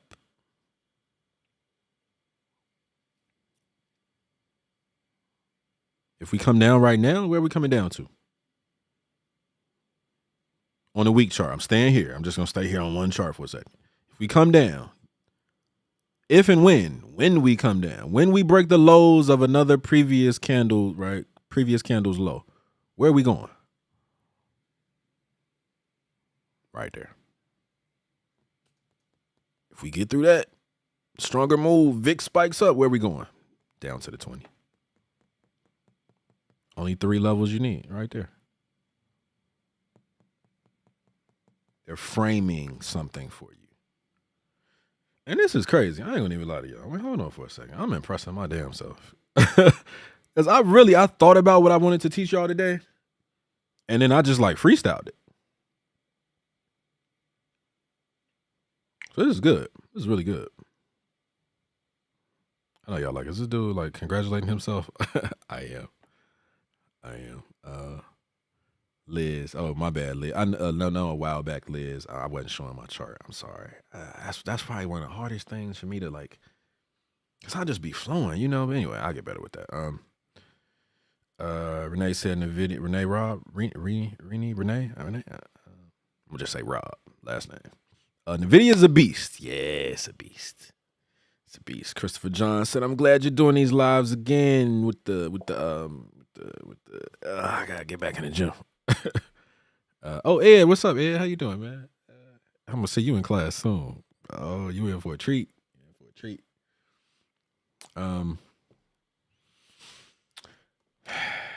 Yeah, just a quick moment. Just let me turn this little music on. Hold on. Let me just relax for a second. Just for a second. I'm tired.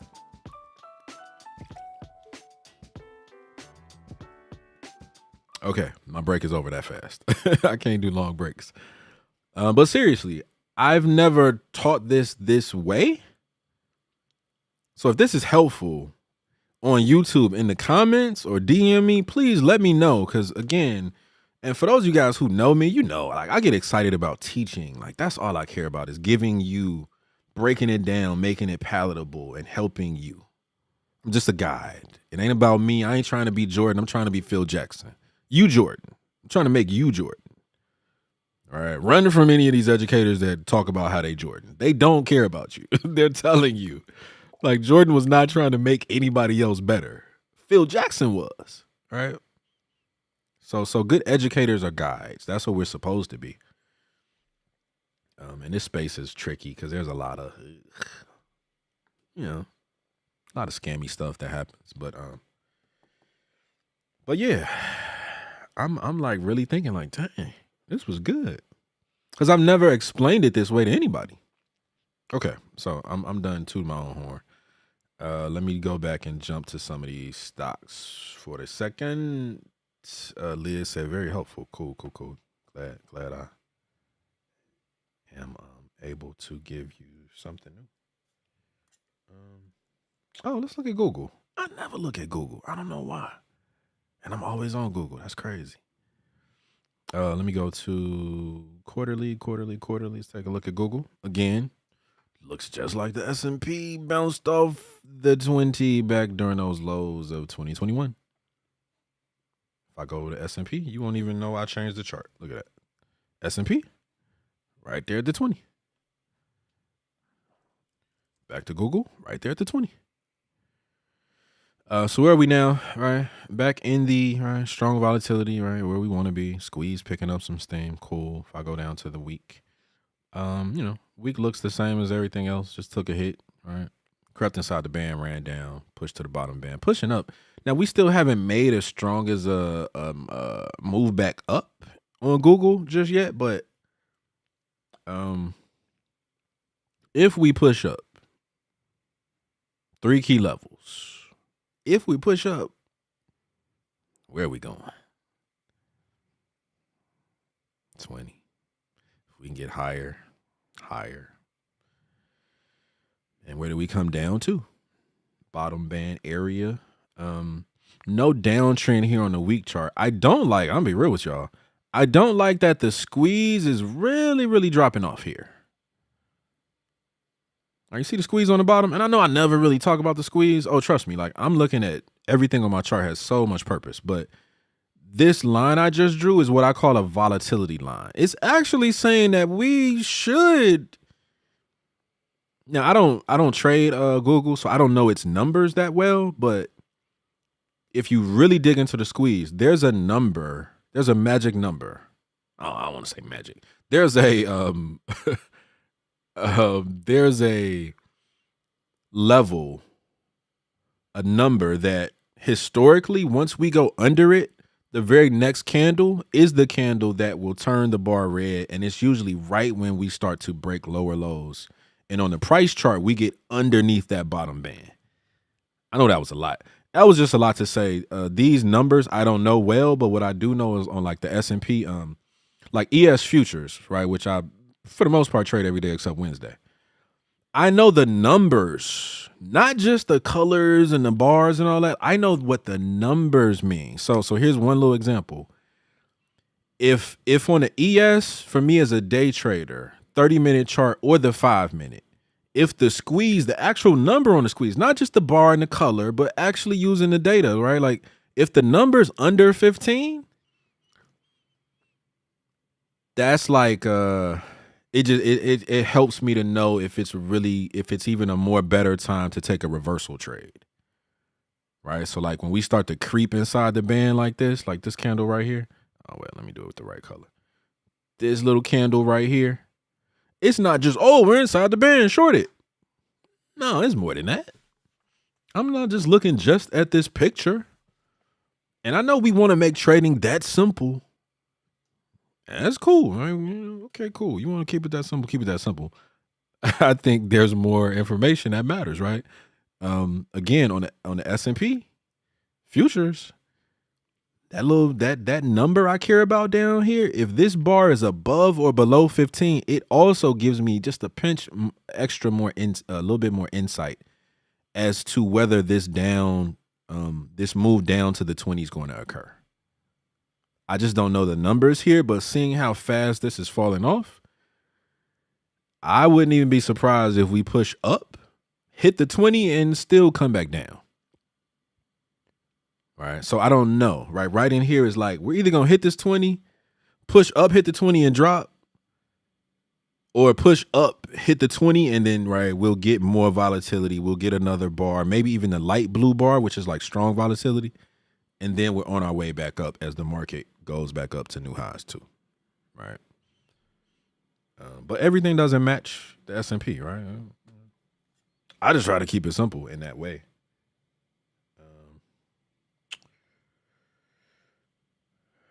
Let me look today real quick. Why not? So yeah.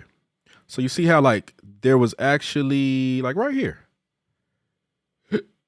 Excuse me. Right here when we pushed up to test this right there. As soon as we got under that, that was your trade right there. Now, again, I'm not doing like the full analysis, but generally speaking, yeah, that was it, right? You know the market's down. You know the volatility's pushing down. You already know where we expect price to go to run up to test the one. If we can't sustain price there, usually all we're doing is going lower. And that's all we did. Was right there. We went lower. Where are we now? We're back inside the band trying to go up. So if we can get to, again, the daily 20 is right there about a weekly 20. It's kind of like right, a lot of this stuff will overlap. So again, same thought process, same statistics working. Sometimes, even closer, the numbers closer than we even know. So again, the 20 on the day and the 20 on the week, the average is almost the exact same place. High chance if we push up, we're going to push up to 170. Right? So there's trades on the day that you don't even see on the week. Right? Think about it like this. If I had to trade, what is this? Google. If I had to trade Google faithfully from January 1st to the end of December, there's going to be a lot more trades because there's more candles. I'll be long and short more. If I'm on the week chart, you only going to get like 8 trades on the S&P over a year.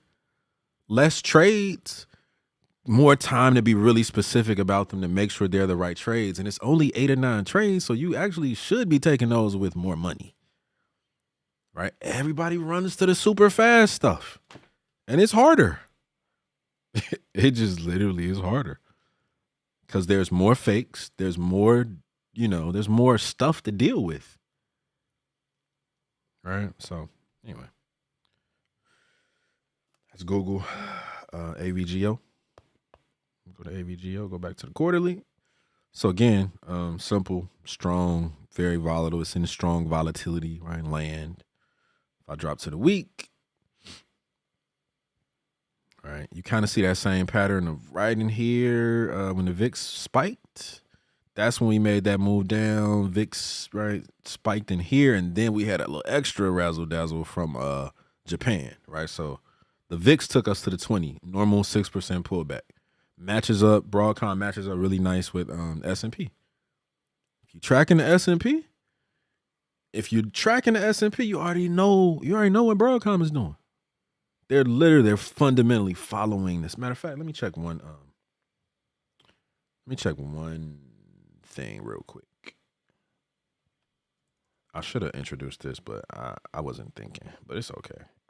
Y'all gonna see me so much next year. You either gonna love me and sign up for a class, or I'm going to make you money, which I will, and I want you to then sign up for a class to get the full download of everything I can teach you.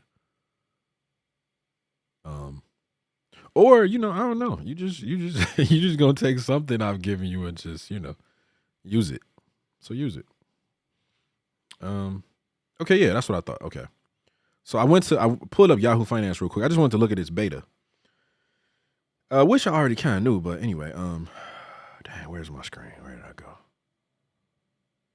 go? Oh, I gotta go back here. Where am I at? Okay.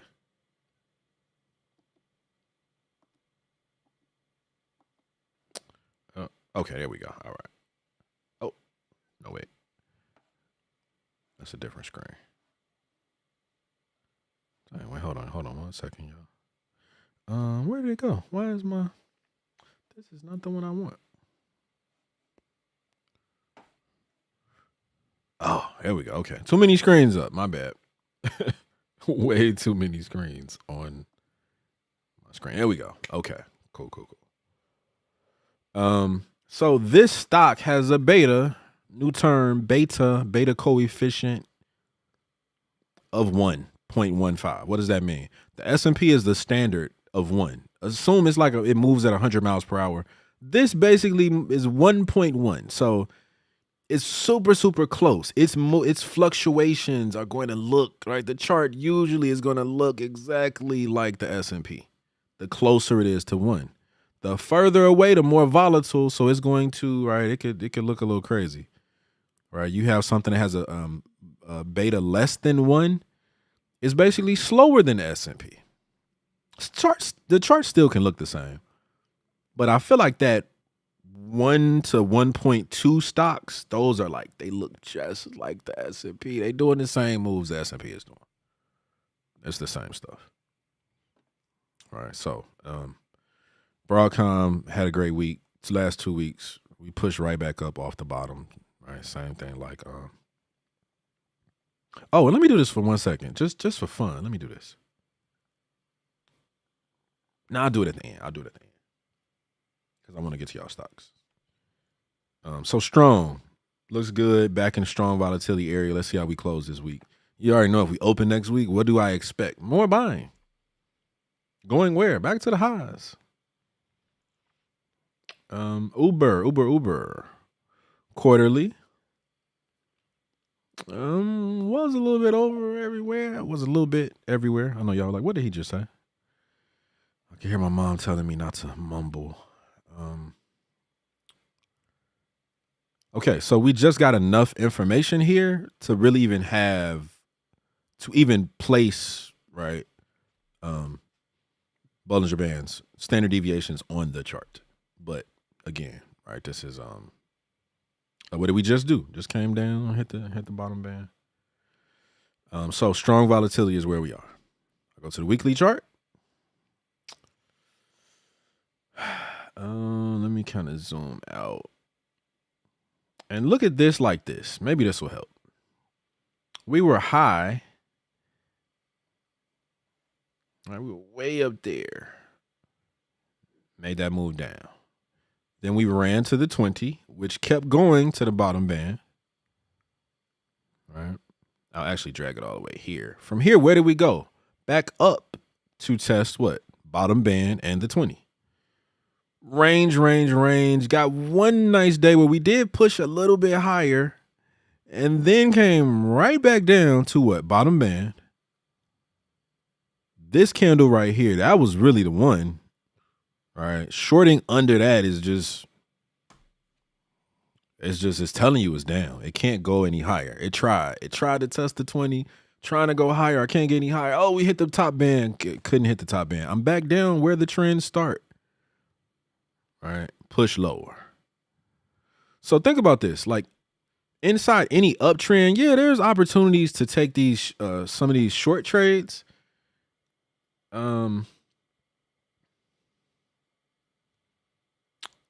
But shorts are like really short term when the market is bullish. Everything we've been looking at, quarterly charts, strong volatility.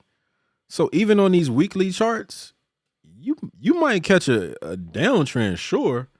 There's opportunities to short, but we're still in a bullish market. So at best, you're going to get like a week or two. And then you need to be out of those trades, getting ready to go the other way.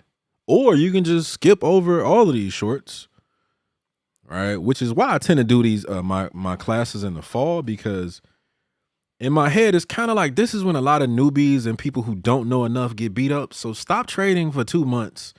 Come invest in yourself, commit to this in a real way with somebody like me who's going to give you more depth than you're going to get from most people easily. Right. And then come back 2025, start the year off strong. Right. So use this bear season to like really learn. Right. And then right back up. Where did we go to? We closed this last week at the 20 again, ran right back up. And then this week, where did we push to? The top band. So all we're doing is interacting with this top, bottom, and average. Like every pattern that you really are seeing has this under it. All the ascending triangles and all that stuff, right? All those that people love. It's this underneath it that's creating those patterns. right? So I want you guys to know what's fundamentally happening on a deeper level and the patterns. Patterns are cool for sure, but can you explain why and what's really happening? Right. Okay. That was Uber. Shoot. Let me look at Ulta real quick. Quarterly chart, Ulta. What is this? 2020 was right here. Big ugly candle sitting on the bottom band. Pushed through it. Slowly got back above. Red dots. Even on these quarterly charts, you'll have periods where the red dots will pop up. And even then it's telling you like, yo, you don't really have to be super aggressive here. You probably just want to wait till we have the green dots. All right. Got that first green dot here. Danced around, right? So bouncing off the bottom band, bouncing off the top band, bouncing. Finally went higher. Took a couple quarters. It took like what? We were in this range for like what, a year? Kind of in and out for like a whole year. Then we finally made new highs. Where did we come back to? Top band. Tried to get to the 20. Couldn't get there, but got really close right here. Push back up to test these highs. Tried. Long wick. Broke the low of that candle that made the high with a nice wick to know a lot of people bought it up, but also sold it in that same quarter. Strong pushback right down to the 20. So right now we're kind of like, still bullish, yes, above the 20. Actually, just a pinch below, but clearly, right? Squeeze is blue, right? We're bullish.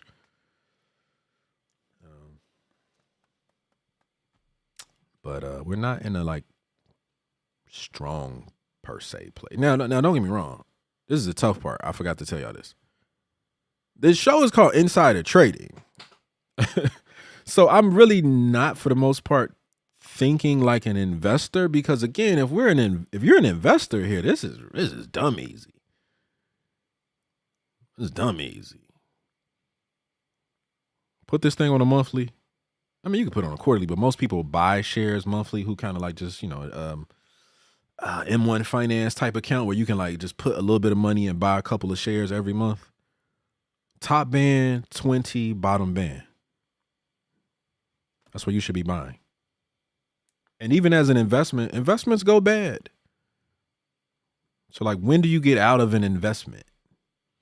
On the right time frame, when we start to make that move under that bottom band, because it has a higher chance of staying down and going against you, which just means you're going to be putting more money into it for longer.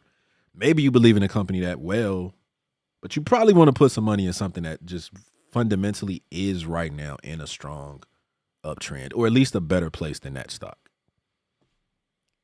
All right. So that whole like buy and hold it, just holding on for dear life, that'll cost you some money. Like people who say that don't have any, they can't do this. They don't have like the statistical precision. So it's like, yeah, just hold on forever because that's all you can do. No, there's a place to exit a trade for sure. There is. Let's see. I'm pretty sure Alta just touched this 200. Yeah. Okay, so those two major dips, right, came down to test the 200, and then here's interesting, because we touched the 200 on the week, range. We had this one bar where we tried to go up to the 20, didn't even have enough gas to do that. Lower. So right now in this moment, yeah, Ulta's, something's going on. I don't know what, but right, whenever I see the S&P 2 strong weeks, buying all the last 2 weeks on the S&P, and the stock you guys give me doesn't look like that, I'm just like, ew. All right. That's Ulta. Needs some help right now. Right now, it's still bullish. Don't get me wrong. A little bit under the 200. Not terrible. These bands getting really tight. I can see it already. What's going to happen? Trust me, what's going to happen? These bands are gonna get really tight. We'll get the red dots, and eventually there's gonna be a nice move back up or lower. Happens every time. 1 minute, 5 minute, every time frame does the same thing. You just don't have enough people buying, putting enough size on the table. So those bands are getting really, really tight. It's like a really narrow bell curve. If you can picture a bell curve, you know what a bell curve is, or you can picture it. It's a really narrow bell curve. The averages are so tight. Every student is getting like the same grade. Right? Everybody's getting a 71, 72, or 73. Nobody's flunking, but nobody's getting an A. So it's just tight. It's tight. All right, so we need somebody to get an A. That'll pull this up. Lucid. Oh, LCID. Why did I do that? Lucid is only $3. Good Lord. Why y'all got me looking at Lucid? Lucid is super low right now. Sheesh. And this was one of those I like how they look. I'm not like Mr.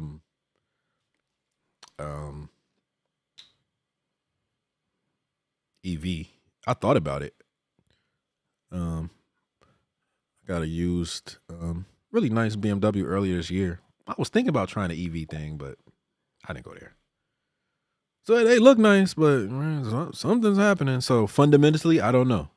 Do your research, look at your article, do right. I just kind of give y'all if I do this show next year, I'll make sure I'm way, way, way more versed in all the like news and all that stuff. But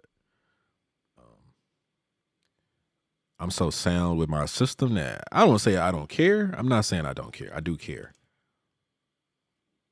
But at the end of the day, if you can do this, you can make money on anything, right? Let me go to a weekly chart.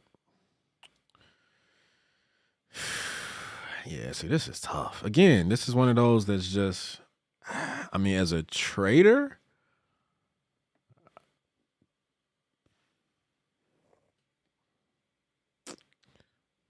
it's just, I don't know. I don't even know the word exactly.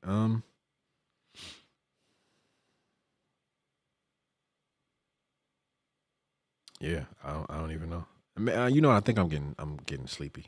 My brain is like slowing down, so I probably need to end this thing. I only got one more stock left. uh, let's see. Ranging inside the bands for a long time in here. No trend. Popped outside. Good. Want to see that. We need some movement. Right back down to the 20. Ugh. Squeeze is still bullish, so it looks like we're probably gonna get another push up, especially if where S&P is right now. If like we get 2 more good weeks, yeah, you can expect this to push up again. But yeah, I feel sorry for these companies because there's a lot of hope and excitement around Lucid, but man, this stock price is taking a beating. It's taking a beating. Yeah. So yeah, unfortunately, if you're investing in it, make sure you're reading the annual reports. Make sure you know something about profitability. You should be looking at their balance sheet. You should be paying really, really close attention. Maybe 10 years from now, this is the one that I'll look back and be like, whoa, it was down to $3. Oh my God, amazing opportunity. I should have invested in it. I don't worry about what I should have did. You can't. You'll go crazy.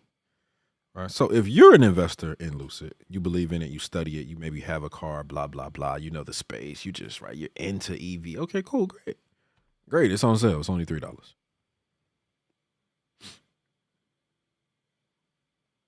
And we'll go back to PayPal. Because I know we looked at PayPal. That's where I started, but I don't know where the I wanted to go to the week chart. Okay, so check this out. This is a good example. So see how we the bands had a certain there was they were kind of expanding, which is good. That means price is going either up or down. We have a higher chance of trending. We're actually trending down. We made this low, right? And as of right here, right here, we got that first red dot. All right. So again, the red dot really, really powerful because it really is either saying you need to start counter trending, or you need to just relax and wait for us to actually get the green dots again, where we have enough volatility to really create a trend, higher chance of creating that trend that you want. Right. And so above the band, pop back to the 1, down to the 20. Back above, not enough strength, right back down to the 20. Close to the bottom band, tried to peak above the 1 again, right back down. Underneath. And check this out. Even here, even when we were down here, we still didn't really go anywhere. Right? We weren't like actually in a downtrend. We were just down there sitting, not going anywhere. We didn't have enough volatility. All those people got out, or let's just, keep it simple. The people who shorted down to it got out. The bulls who were waiting for us to get there are like, oh, let me just buy some more, expecting us to do what? Run right back up to the same area. Right. So that's all you're going to get. All you're going to get when you have the red dots. You just don't have enough volatility to really move. So yeah. PayPal's it's a little stuck right now. Okay. So.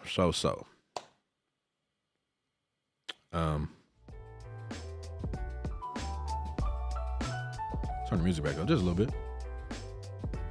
So thanks for watching. Hopefully this was helpful. How long have I been on this thing? I don't even know. I can't even tell right now. Thanks for watching. Join me next Monday, next Thursday. Oh, and if you're interested, you should be. If you're thinking about considering signing up for either my options class that starts September 16th or my futures class that starts October 14th, I just finalized the dates like today. What I want you to do, if you're on Facebook, I want you to DM me. If you're really serious, I want you to DM me personally. DM me. Say, I was on the live. I saw you. I'm all right. I want the details. Because what I tend to do is I'll like give a small group of people that I know are a bit more serious. I'll send them the details and links to everything first before I send it out, right? Put out my email blast and all that stuff, right? So if you know you're really, really like, you need to get this, you're ready to take it serious, you know what this can do for your future. Even if you're making good money, I still can help you make more. I can. Like, I actually love working with people who are already confident and making money. So I'm just going to help you make more once you get this Noblewood system. Right? Trust me, that's like helping you to make money isn't the hard part. That's not hard. It's not. It's will you buckle down when you go through the process, because there's a lot to cover, but it's going to build up. Again, we're going to take you from simple basics and give you the type of analysis that will help you to be able to do this on really any asset and time frame. And I just split futures and options into two different classes because options, options has the Greeks and the time piece. It has that time decay element to it. So futures is more like day trading. It's more like, Forex. It's just direct. You can either trade or you can't. Right? Options, you can use time in some really powerful ways. And then options gives you all these really creative ways of doing things you can't do with just crypto, futures, or foreign exchange. Right? So again, if you're super serious, go to Facebook, DM me. If you want to email me, you can do that too. noble@limitlessclass.com, noble@limitlessclass.com. And the other way I would say is, of course, subscribe to the channel. Make sure you like this video. The very next video, Monday, I'll actually give you guys the link to watch a webinar to go through like all the details up close. That'll be next Monday. Today, I just want to kind of get that group of people who are like, you're pretty serious. DM me, email me. And if you just want to stay connected to me, go to my website, limitlessclass.com. I'll put links in the description. Go to limitlessclass.com. Put your name on the email list, and then you'll be one of those people that you get right whenever I'm doing live classes or whatever I'm doing, you'll get it. So cool. I think that's it, y'all. Thanks for watching. Share this video with somebody that you know and that you love who just needs to really take this more serious, who's looking for more expertise, more understanding of why do things happen. Again, technical analysis, everybody knows it's not enough. You need something that's going to ground you a bit more.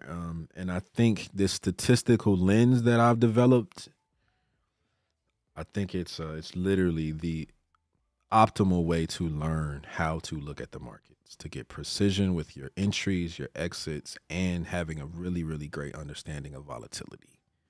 We don't want to shoot from half court. We don't want to shoot 3-pointers. We don't even want to shoot free throws. Right there in the lane, layups, most probable shot. If you could shoot from anywhere, where would you shoot from? Doesn't make sense to shoot a free throw when you can shoot a layup. All right, so I just translate that and teach you how to do that with pricing and charts. So thanks for watching. I'll see you guys Monday. Hopefully I'll talk to you if you're interested in class, and I'll see you soon. So thanks so much. Peace.